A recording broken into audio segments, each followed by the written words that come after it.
पिछले 1 साल से आईजीएमसी के अंदर जो कुछ घटनाक्रम चल रहा है वो ठीक नहीं है। अगर आज आपने अखबार पढ़ी होगी सुबह, माननीय उच्च न्यायालय ने टिप्पणी की है। क्या टिप्पणी की है कि जहां पक्के किस्म का काम है वहां ठेके पर नियुक्तियां क्यों कर रहे हो, वहां आउटसोर्स पर नियुक्तियां क्यों कर रहे हो। क्या कहना चाह रहा है माननीय उच्च न्यायालय? यह कहना चाह रहा है कि जहां पक्के किस्म का काम है वहां मजदूरों को नियमित रोजगार दो। आपको मिलना चाहिए नियमित रोजगार या नहीं? आप पक्के होने चाहिए कि नहीं? आप कई सालों से काम करते हो या नहीं? आप 15 साल से ज्यादा से यहां सेवाएं दे रहे हो कि नहीं? तो आप क्यों कच्चे हो?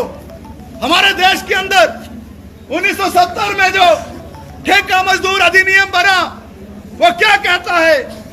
ठेके पर आउटसोर्स पर कर्मचारी कहां रखा जाएगा?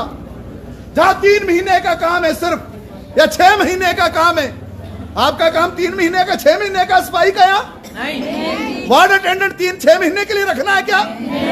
सफाई कर्मचारी के साथ सिक्योरिटी का स्टाफ क्या 3-6 महीने के लिए रखना है? ईसीजी का कर्मचारी क्या 3 महीने के लिए चाहिए? लॉन्ड्री का काम क्या 3 महीने चलेगा? मेस का काम क्या 3 महीने चलेगा? डेटा एंट्री ऑपरेटर का 3 महीने के लिए काम करेगा या? क्या कहना चाहता हूं मैं ये कहना चाहता हूं, यहां अस्पताल के अंदर सेवाएं निरंतर चाहिए, हर दिन चाहिए।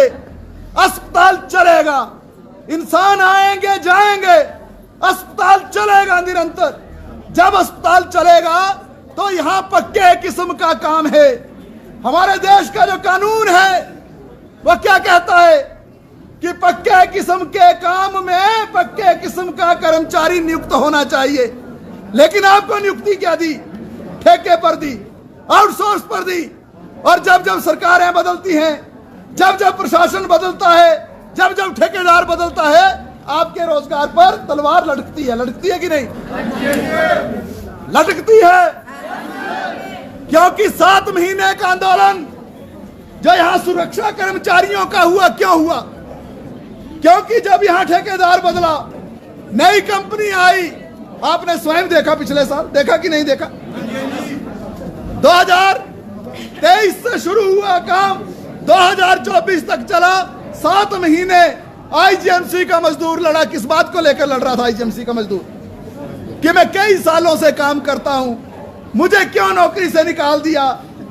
आप जो नए लोगों को रख रहे हैं, अपने चहेतों को रख रहे हैं, उसकी जगह मुझे क्यों आप निकाल रहे हो? मेरी क्यों बलि दे रहे हो?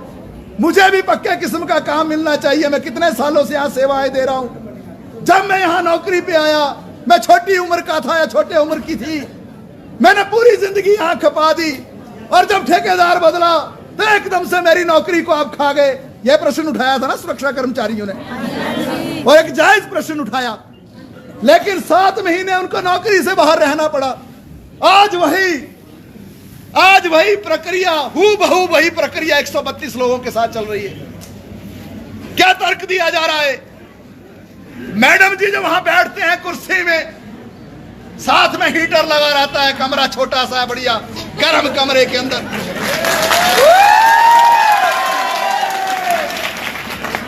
कमरा गर्म है, कुर्सी घूमती है,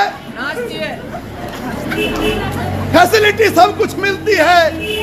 जब ऐसे वातावरण में कोई इंसान चला जाता है, उसका जो दिल है ना, उसका जो दिल है वो मर जाता है। वो समाज को समझना बंद कर देता है, वो दुख दर्द को समझना बंद कर देता है। क्या कहा जा रहा है?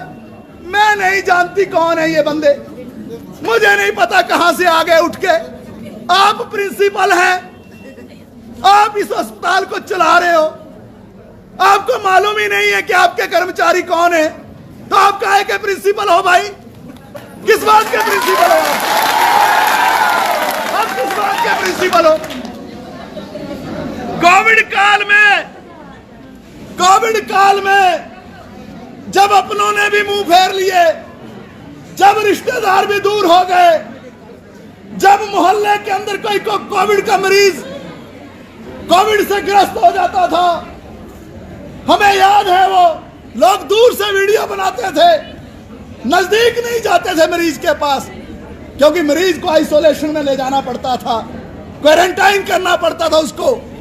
लेकिन आप लोग थे जिन्होंने अपनी जान की परवाह किए बगैर, अपनी जान को हथेली पर रखकर, अपनी जिंदगी को दांव पर लगाकर आपने अपने आप को झोंक दिया मरीजों को बचाने के लिए। उसका सिलसिला क्या मिला आपको? नाम तो अच्छा दिया था आपको, कोविड योद्धा। बहुत जगह तो फूल भी बरसाए थे हेलीकॉप्टरों से। हमें नहीं चाहिए फूल हेलीकॉप्टरों के, हमें चाहिए नौकरी की सुरक्षा, हमें चाहिए हमारे वेतन में बढ़ोतरी, हमें चाहिए चेंजिंग रूम, हमें चाहिए ईपीएफ में पूरे का पूरा पारदर्शिता, हमें चाहिए ईएसआई की फैसिलिटी, हमें चाहिए जो 12 जून को समझौता किया लेबर ऑफिस के अंदर, आईजीएमसी के प्रशासन ने, ठेकेदारों ने, लेबर ऑफिसर की अध्यक्षता में, हमें चाहिए वो समझौता लागू हो। हमें चाहिए ड्रेस, चाहिए कि नहीं चाहिए? हमें चाहिए कि हमारी जिंदगी में भी अच्छे दिन आए, हमारी भी जिंदगी सुधरे। लेकिन यहां तो उल्टा हो रहा है। जिन्होंने कोविड में अपनी सेवाएं दी, लोगों की जानें बचाई, हमारी प्रिंसिपल महोदया बोलती है मैं नहीं जानती कौन है। अरे तो उन मरीजों की जान कौन बचा रहा था भाई? जो हमारे डॉक्टर लगे हुए थे पूरी सेवाएं देने में, नर्सिंग स्टाफ ने जो डॉक्टरों के साथ कमाल का काम किया, पूरा पैरामेडिकल स्टाफ लग गया, सफाई के लोग लग गए, आपके सिक्योरिटी के कर्मचारी लग गए, वार्ड अटेंडेंट लग गए, ईसीजी वाले लग गए, लॉन्ड्री के लोग लग गए, आपके जो डाटा एंट्री ऑपरेटर्स है वो काम में लग गए, मेस के लोग लग गए। सब ने पूरे के पूरे आईजीएमसी के अस्पताल के एक एक कर्मचारी ने, कच्चे और पक्के सब ने, क्लरिकल स्टाफ से लेकर सब ने उच्च दर्जे का काम किया। लेकिन आज ये तर्क दिया जा रहा है, बोला हम नहीं जानते कौन है। तो आज तो जाने होंगे, शायद आज तो जाना होगा हम कौन है, आज तो जाना होगा हम कौन है। चला लो, आप चला लो, आप कुर्सी से उठ के आ जाओ, आप चला लो अस्पताल को, आप चला लो अस्पताल को। हमें सबसे ज्यादा दर्द है मरीजों का। हमें मालूम है कल क्या बोलेंगे अखबारों में, इलेक्ट्रॉनिक चैनलों में, ये बोलेंगे देखो जी इन्होंने मरीजों को तंगी दी, तीमारदारों को तंगी दी, उनके अटेंडेंट्स को। लेकिन हम तंगी देने वाले लोग नहीं है। मैंने पहले कहा, कोविड में अपनी जान को दांव पर लगाया है ना हमने, तो अगर हम तंगी देने वाले होते तो सूद भाग खड़े हुए होते। हम अपनी जान को दांव पर नहीं लगाते। हम तंगी देने वाले नहीं, हम उनके पक्ष में हैं। उनको भी अच्छी सेवाएं तब मिलेंगी जब जो है हम भी हरिष्ट पुष्ट रहेंगे, हम भी अच्छे रहेंगे। कैसा काम कर रहे हैं हम अस्पताल के अंदर? 12 तरह की इन्फेक्शंस को लेकर चलते हैं हम अस्पताल में। जब हम काम करने आते हैं 12 तरह की इन्फेक्शंस हम अपने शरीर पर लेकर जो है यहां से निकलते हैं। दर्जनों तरह की बीमारियों के हम शिकार होते हैं जो दिखती नहीं है। लेकिन हमें क्या मिलता है? हमें कुछ नहीं मिलता। हमें तो एड्रेस तक भी नहीं देते, बाकी छोड़ो। हमें एड्रेस तक भी नहीं देते, बाकी छोड़ो, बाकी क्या देंगे ये। और जब हम अपनी बात को उठाते हैं तो लीपा पोती, कोई समाधान नहीं। ये टकराव जो आईजीएमसी प्रबंधन के बीच में चल रहा है, ये सारा ड्रामा क्यों हो रहा है आईजीएमसी के अंदर? ये सरकार तक बात पहुंचनी चाहिए। ये माननीय मुख्यमंत्री, माननीय स्वास्थ्य मंत्री के पास ये बात पहुंचनी चाहिए। आईजीएमसी के अंदर जो आईजीएमसी प्रशासन के 2 धड़े हैं वो आपस में लड़ रहे हैं। वो दोनों धड़े जो लड़ रहे हैं उसमें बलि किसकी दी जा रही है? बलि मजदूरों की दी जा रही है। शर्म आनी चाहिए इनको, शर्म आनी चाहिए इनको। अगर उस वक्त जो है यहां मजदूर रखा, वो मजदूर जो जिसने बेहतरीन काम किया, वो किसी ने भी रखा, किसी भी सरकार ने रखा, किसी भी एडमिनिस्ट्रेशन ने रखा, इस बात से फर्क नहीं पड़ता है। उसने सेवा दी, उसने काम किया। आज जो है उसको निकालने की साजिश हो रही है, ये कहकर कि मैंने नहीं रखा है। तब तो ये तो जब प्रिंसिपल बने उससे पहले तो यहाँ जो 90% लोग काम कर रहे हैं वो तो पहले के ही सबको निकाल देंगे। ये किसी को नहीं मानेंगे कि यहाँ के कर्मचारी हैं ये हम इनको चेताना चाहते हैं। साथियों, ये एकता हमको बनानी है। एक निर्णायक संघर्ष की ओर हमें आगे बढ़ना है। क्यों बढ़ना है? क्योंकि हमारे दुखों का, कष्टों का निवारण ऐसे होने वाला नहीं है। हम अक्सर जो है ऐसा वातावरण विशेष तौर पर अस्पतालों के अंदर नहीं चाहते हैं। ये चाहते हैं, इसलिए लड़ रहे हैं दोनों आपस में। ये इस बिल्डिंग वर्सेस वो जो बिल्डिंग है छोटी सी, उसके बीच में लड़ाई चल रही है। ये इस बिल्डिंग वर्सेस जो ऊपर एक बिल्डिंग है, उसके बीच में लड़ाई चल रही है, वहां के अधिकारियों के बीच में। हमको नहीं हिस्सा लेना देना कुछ। इनकी लड़ाई क्या है? इनकी लड़ाई पदों की है, इनकी लड़ाई पोस्ट की है, इनकी लड़ाई सत्ता की है। हमें कोई लेना देना नहीं। हमें तो यह लेना देना है कि हमारे 132 मजदूर जो पिछले कल तक शाम तक ड्यूटी पे थे, अगले दिन कह दिया टाटा बाय, हो क्या, ऐसा मजदूर नहीं है। इसको क्या कहा जाता है? इसको कहा जाता है हायर एंड फायर। इस देश के अंदर, हिंदुस्तान के अंदर हायर एंड फायर की नीति नहीं है।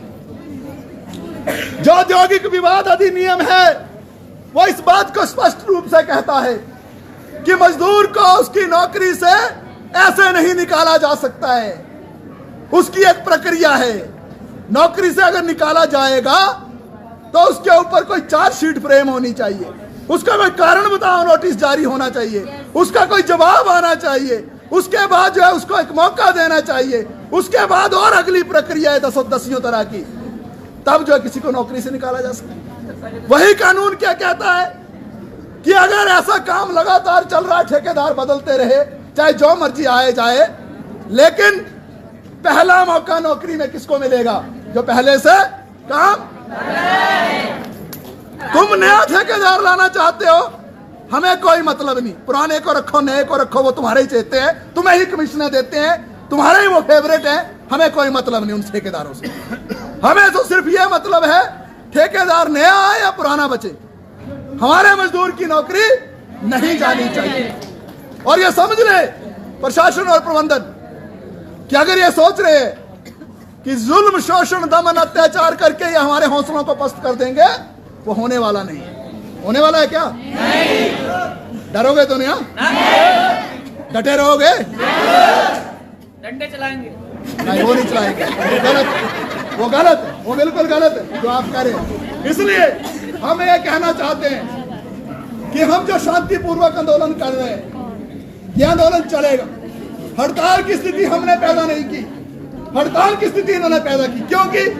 क्योंकि जब इन्होंने कानून का गला घोंट दिया, पिछले दिन जो आदमी नौकरी पे आ रहा था, अगले दिन इन्होंने निकाल दिया, तो हड़ताल तो हमने नहीं की ना, हड़ताल तो इन्होंने करवाई। फर्क है इस बात में, फर्क है इस बात में। हमने हड़ताल नहीं की, इन्होंने हड़ताल करवाई है। और अगर हड़ताल रुकनी है तो इनको ही पहलकदमी करनी है, इनको बातचीत के लिए यहां बुलाना है। लड़ने वाले लोग हैं हम, संघर्ष करने वाले आंदोलनकारी हैं हम, भगत सिंह के विचार को अपने जहन में लेकर चलते हैं हम। जुल्म शिद्दत से हम डरते नहीं, दमन अत्याचार से हम पीछे हटने वाले नहीं हैं। हम जिला के प्रशासन से भी कहना चाहते हैं, एसडीएम साहब आए थे यहाँ, मुझे समझ नहीं आया क्यों आए थे, मुझे नहीं समझ आया क्यों आए थे। क्योंकि यहाँ आए, यहाँ खड़े हो गए एक आम नागरिक बन के और यहाँ से चले गए। किस लिए आता है प्रशासन? प्रशासन को क्यों आना चाहिए? प्रशासन की क्या भूमिका होती है? क्या काम करना है डीसी साहब को, एसपी साहब को, एसडीएम साहब को, डीएसपी साहब को, एसएचओ को, पुलिस को?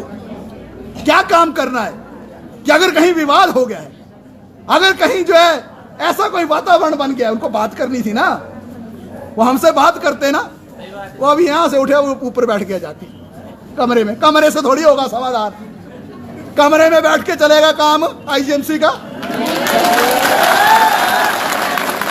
कमरे वालों ने चलाना काम आईजीएमसी का? क्या आईजीएमसी का काम चलाते हैं यहाँ के कर्मचारी, यहाँ के डॉक्टर, यहाँ का नर्सिंग स्टाफ, यहाँ का पैरामेडिकल स्टाफ, यहाँ का क्लरिकल स्टाफ, यहाँ का आउटसोर्स कर्मचारी, यहाँ का ठेका मजदूर, वो चलाते हैं ना।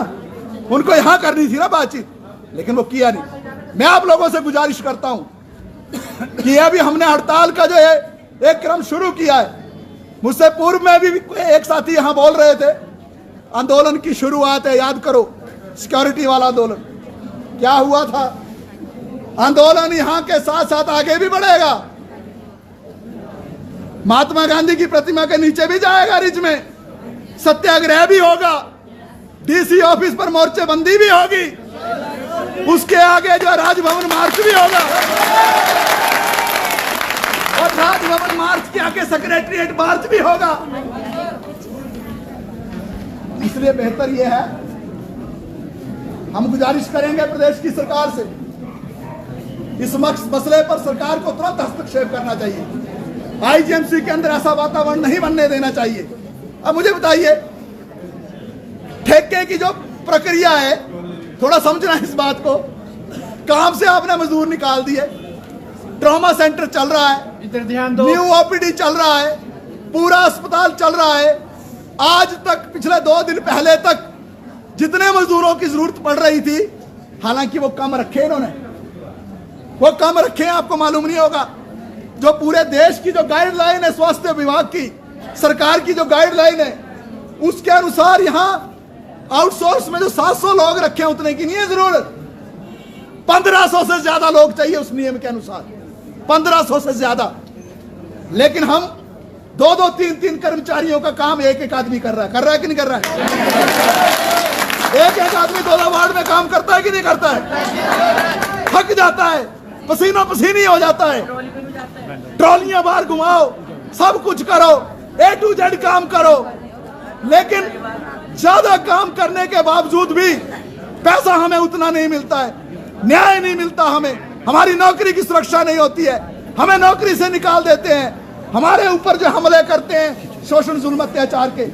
इसलिए हम ये कहना चाह रहे हैं, सरकार से ये हम अपील करना चाह रहे हैं, सरकार से अपील करना चाह रहे हैं, आप इसमें हस्तक्षेप करो, क्योंकि इससे अच्छा एक इंप्रेशन नहीं जा रहा है। आईजीएमसी के अंदर हड़ताल का वातावरण बनने से सिर्फ आईजीएमसी के अंदर चर्चा नहीं होती है, पूरे प्रदेश के अंदर ये बात जाती है। पहले ही प्रदेश के अंदर 1850 से ज्यादा कोविड कर्मी निकाल दिए गए थे उस समय में। सोचो जरा उनके मन पे क्या गुजरी होगी, जिनको कोविड योद्धा कहा गया, कभी फूल बरसाए गए, लेकिन जब उनकी मदद करने की बात आई तो उनको नौकरी से निकाल दिया। तो इसलिए साथियों, जिन परिस्थितियों में आप काम कर रहे हैं, कठिन परिस्थिति में काम करता है मजदूर, बोलना बड़ा आसान होता है। 12,000 में जरा काम करवा के देखो किसी से, 12,000 भी मिलता नहीं है टाइम से। ठीक है, वो जेब में तो उतना ही आता है 10, 10.5, बाकी ईपीएफ में चला जाता है, ईएसआई में चला जाता।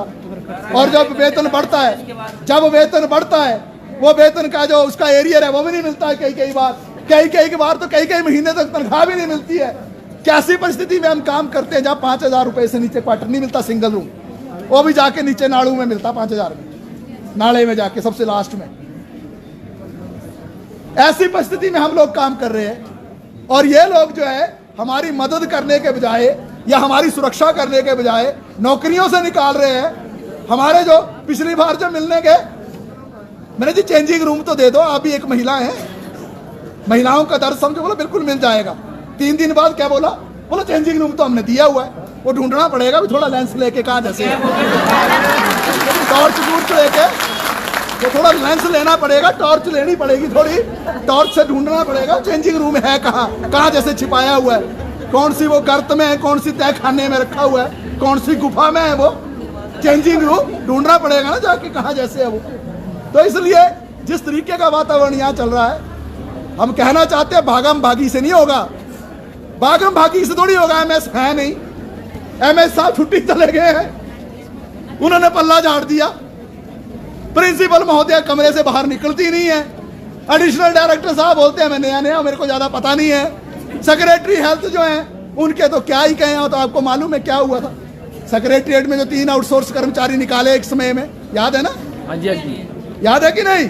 याद है। कौन थे वो 3 लोग जो लगे कहाँ थे? उनके दफ्तर में, जो आज सेक्रेटरी है हेल्थ के, उनके दफ्तर में लगे थे। बोला मेरा घर का भी काम करो साथ में। जब उन्होंने मना कर दिया तो बोला नौकरी से बाहर चलो। तो ये नहीं चलेगा। इसलिए मैं अपनी बात को आगे ना बढ़ाता हुआ आप सभी से अपील करता हूं कि जैसे आंदोलन जिस तरीके से चल रहा है, आपको यूनियन की लाइन पर उस तरीके से आगे बढ़ना है।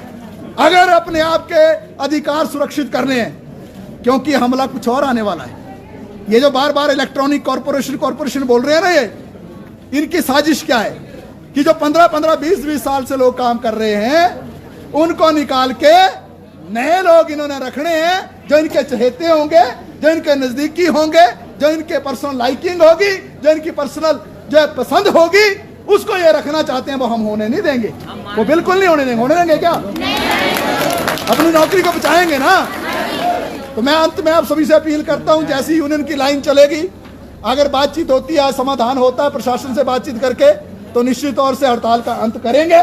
लेकिन अगर नहीं होता है तो हड़ताल का क्रम आगे बढ़ेगा। तो नाइट वाले को भी ड्यूटी नहीं करनी है, ऐसे नहीं सोचना दिन दिन में ही हुई हड़ताल।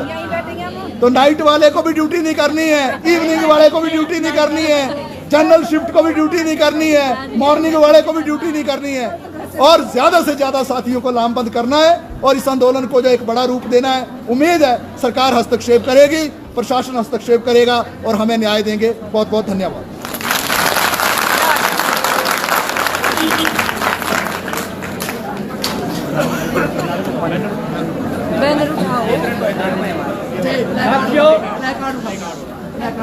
अभी आपके सामने हिमाचल प्रदेश CITU राज्य अध्यक्ष श्री विजेंद्र मेहरा जी ने विचार रखे। आप लोगों के अंदर एक नया क्रांतिकारी जोश भरा है। मैं आपसे ये उम्मीद करता हूँ कि ये जोश यहाँ समाप्त ना हो, इसको हमने आगे बढ़ाना है। जैसे अभी बोला है, प्रशासनिक अधिकारी अगर हमसे बात करते हैं, कोई हल निकलता है, तो हम अपनी हड़ताल समाप्त कर देंगे। यदि इस विषय के ऊपर 132 लोगों के ऊपर कोई बातचीत नहीं करते तो ये आंदोलन बहुत आगे तक जाएगा। तो इसलिए हमने क्या करना है, हम सभी लोगों को एकजुट होकर के साथ मिलके चलना है। संघर्ष लंबा भी हो सकता है, डगमगाना नहीं है। हर 5 साल के बाद सरकार बदलती है, शासनिक अधिकारी बदलते हैं, ठेकेदार बदलते हैं। तो हम नहीं चाहते कि एम्प्लॉयज भी हर 5 साल बाद बर्तन की तरह बदलते रहे। क्या आप लोग चाहते हैं? नहीं। हाँ, तो हमने एकजुट होकर के आगे चलना है। आगे की बात रखने के लिए मैं आपके सामने IGMC कॉन्ट्रैक्ट वर्कर यूनियन के अध्यक्ष श्री वीरेंद्र लाल जी को नहीं बोल सकते। विजेंद्र जी, फिर से यहाँ पर एक मोर्चा यहाँ पर आउटसोर्स कर्मचारी और यहाँ पर किया गया है। क्या लगता है आपको, क्या नीति इनके लिए यहाँ पे होनी चाहिए और क्यों बार बार इस तरह की चीज़ें सामने आती है? देखिए राजीव जी, आपको मालूम है कि पिछले कुछ महीनों से जो IGMC के अंदर चल रहा है, बड़ा अजीब जैसा घटनाक्रम है।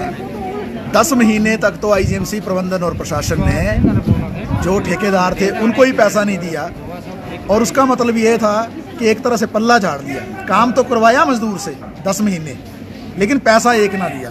मुफ्त खोरी में ये काम देना चाह रहे थे। और अंत में क्या हुआ, ये मसला माननीय उच्च न्यायालय में भी पहुंचा। माननीय उच्च न्यायालय ने कड़ी टिप्पणी इस पर की और 2 दिन के अंदर ये इनको कहा कि पैसे का भुगतान करो, जिसके बाद जो है पैसे का भुगतान किया गया। लेकिन दुर्भाग्यपूर्ण पक्ष ये है कि IGMC का प्रबंधन नवंबर तक जो है पैसे का भुगतान करता है, दिसंबर के पैसे का जो है मजदूरों को तनख्वाह देता नहीं है, और फिर आनन फानन में पिछले दिन ये कहा जाता है कि अगले दिन से आपकी सेवाएं समाप्त हैं। हमारे देश के अंदर हायर एंड फायर नहीं है। हायर एंड फायर आप समझते हैं कि जब मर्जी आए नौकरी में रख लो, जब मर्जी आए नौकरी से निकाल दो, ऐसा कोई कानून नहीं है हमारे देश के अंदर। हमारे देश का जो कानून है औद्योगिक विवाद अधिनियम 1947 का, स्पष्ट रूप से कहता है कि अगर किसी कर्मचारी को नौकरी से बाहर भी करना है, और वो भी कब, जब उस पर कोई ऐसा मिसकंडक्ट का अगर कोई आरोप लग जाए या बातचीत आ जाए, तो तब उसकी भी एक प्रक्रिया है। वो प्रक्रिया भी उसके लिए है जिसने कोई ऐसा मिसकंडक्ट किया। इन लोगों ने तो अपनी जो सेवाएं हैं, दिन रात कड़ी मेहनत इन्होंने की। कोविड वॉरियर इनको कहा गया एक समय में, कोविड योद्धा इनको कहा गया। कोविड के समय में इन्होंने जिस तरीके से जो है रक्षा की, पूरे समाज की, मरीजों की रक्षा की, जब सबने पल्ला झाड़ दिया तो पूरे अस्पताल के अंदर जो डॉक्टर्स थे, जो नर्सिंग स्टाफ था, पैरामेडिकल स्टाफ था, क्लरिकल स्टाफ था, जो आउटसोर्स कर्मचारी थे, ठेका कर्मचारी थे, सबने मिलकर एक ब्यूटीफुल काम किया और मरीजों की रक्षा की। लेकिन बाद में क्या है कि आज प्रशासन के जो 2 टुकड़े हैं यहाँ पर, 2 ग्रुप हैं यहाँ पर IGMC के अंदर, जो अपनी डोमिनेंस की लड़ाई लड़ रहे हैं आपस में। एक जो है दूसरे को नीचा दिखाना चाहता है और अपने आप को ऊपर करना चाहता है।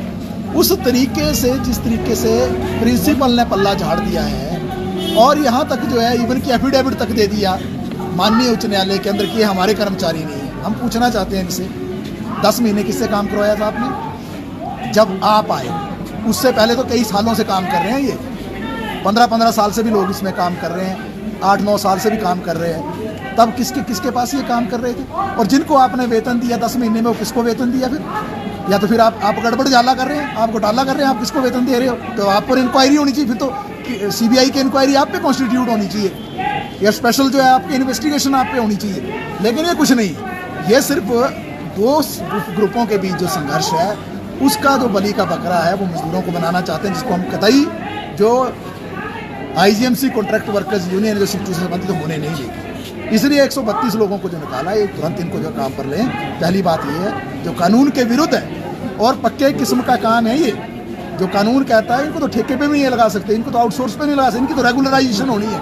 इस पर तो माननीय सुप्रीम कोर्ट टिप्पणी कर चुका है। इस पर तो अभी जो है 2 साल पहले जो माननीय सुप्रीम कोर्ट ने एक निर्णय दिया रेलवे को लेकर, कैसे कर्मचारी जो पक्के होने हैं, और बहुत पहले 2016 में ऐसे कर्मचारियों के लिए आउटसोर्स ठेका मजदूर के लिए तो माननीय सुप्रीम कोर्ट ने यहाँ तक कहा कि पक्के किस्म का जो कर्मचारी उसके बराबर इनको तनख्वाह मिलनी है।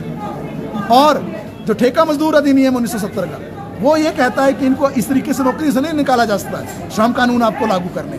तो एक मसला तो 132 मजदूरों का जिनको निकाला गया। दूसरा मसला ये भी है कि 12 जून को खुद ही समझौता करते हैं लेबर ऑफिस के अंदर, यहाँ के आईजीएमसी का प्रबंधन और प्रशासन, जिसमें हम भी थे यूनियन की ओर से, यहाँ का प्रबंधन भी था, ठेकेदार भी थे, लेबर ऑफिसर खुद थे। वहाँ एक समझौता होता है जिसमें ये मानते हैं हम चेंजिंग रूम देंगे। कहाँ है वो चेंजिंग रूम? हम पूछना चाहते हैं इनसे। ज़्यादातर तो यहाँ आउटसोर्स में महिलाएं काम कर रही हैं, इवन कि पुरुष भी काम करेगा, उसको भी कपड़े बदलने के लिए कमरा चाहिए ना। वो कहाँ बदलेगा? पौड़ी पे बदलेगा, ऊपर जाकर लेंटर पे, अंतिम मंजिल में अंतिम छोर पे, वहाँ पौड़ी पे बदलेगा। और वैसा होगा जैसे कुछ साल पहले यहाँ एक महिला जब कपड़े बदल रही थी, उसका वीडियो बना दिया दुर्भाग्यपूर्ण पक्ष, और वो सर्कुलेट कर दिया आगे वीडियो। तो मतलब किसी की इज्जत की आप कोई परवाह नहीं करते। चेंजिंग रूम तक नहीं दे पा रहे आप। कितने कमरे यहाँ खाली है? आप जो 2 ड्रेस मिलनी चाहिए कानून के अनुसार, वो 2 ड्रेस तक नहीं दे पा रहे हैं मजदूरों को। कितनी तरह की इन्फेक्शन जो मजदूर लेके चलता है जब काम करता है। आप ड्रेस नहीं दोगे तो वही इन्फेक्शन वो अपने घर में लेके जाएगा, बच्चों को देगा, पूरे परिवार को बीमार करेगा वो।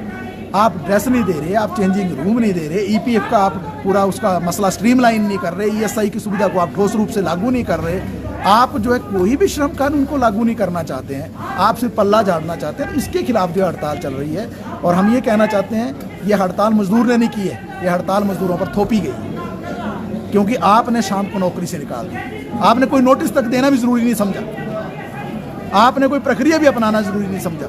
और जब मजदूरों की जरूरत पड़नी है तो औद्योगिक विवाद अधिनियम का 25H जो उसका कानून है वो साफ कहता है जो पुराना मजदूर है वही रहेगा काम पर, नया नहीं आएगा। तो आप करना क्या चाह रहे हैं ना? हम तो कंफ्यूज हैं, हमें तो समझ नहीं आ रहा है कि आप करना क्या चाह रहे हैं। आप हर दिन बोल देते हैं ये हमारे मजदूर नहीं है, काम भी कराते हो इनसे, पैसे भी देते हो इनको, वेतन चाहे देर से देते हो चाहे सवेर से देते हो, लेकिन बाद में कह देते हो हमारे मजदूर नहीं है। तो ये अपने आप में एक दुर्भाग्यपूर्ण पक्ष, इसमें सरकार को हस्तक्षेप करना चाहिए। माननीय मुख्यमंत्री महोदय से और माननीय स्वास्थ्य मंत्री महोदय से हमारी इल्तिजा है, हम उनसे जो है निवेदन करते हैं, उनसे हम रिक्वेस्ट करते हैं, उनसे हमारा आग्रह है इस मसले पर खुद वो आगे आकर जो हस्तक्षेप करें, और जो गृह मजदूर हैं जिनको नौकरी से निकाला गया है उनको न्याय दें, और श्रम कानूनों की पालना वो इन अधिकारियों से कराएं। और अगर ये गड़बड़ी कर रहे हैं, अगर ये वातावरण यहाँ खराब कर रहे हैं तो इन पर भी एक्शन लें।